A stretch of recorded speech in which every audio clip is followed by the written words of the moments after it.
We start tonight with new details on the battle to pass what's known as a people's budget in Cleveland. If approved, it would allow 2% of the city budget to be directed by a vote of residents. It's a story we've been covering, and we're back on it tonight because a new Senate bill in Columbus looks to make these kinds of budgets illegal in Ohio.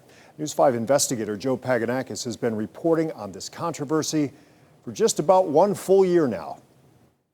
And now we're having a state house that's stepping on our neck and saying we're going to rush to do whatever we can to make what you're doing illegal. Molly Martin with People's Budget Cleveland believes Ohio Senate Bill 158, which is now up for passage in the Ohio House, is attempting to suppress Cleveland voters, who will soon be going to the polls to vote yes or no on issue 38, which if approved would allow 2% of Cleveland's budget, or roughly $14 million, to be guided by a vote of Cleveland residents for projects in city neighborhoods. Then we can find money to prioritize projects that residents who live in these neighborhoods know that their neighborhood needs. And so we're encouraging people to vote yes on issue 38 for that.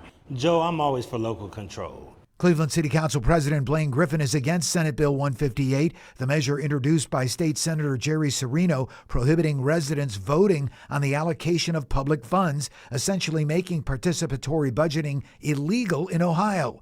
Griffin is also against a people's budget, holding up a copy of issue 38 in his office, hoping voters will vote no in November. Griffin says handing 2% of the city's budget to citizen control could cause problems and force cuts in other city departments like police or fire.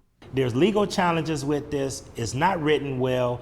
It doesn't have the accountability and the guardrails that we have as city council. This infringes upon that home rule.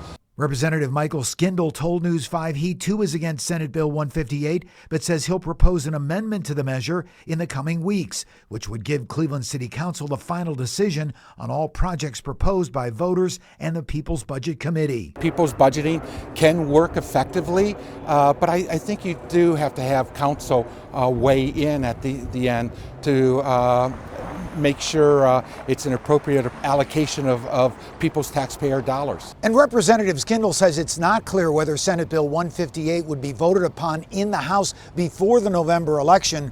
Skindle says for something like that to happen, there would have to be a special committee set up. You know, News 5 will follow through on this developing story. Reporting right here at Cleveland City Hall, I'm News 5 investigator Joe Paganakis.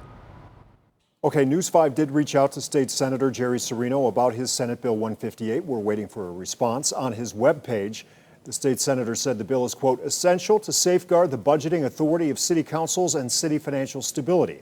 A link to the entire statement posted right now on news5cleveland.com.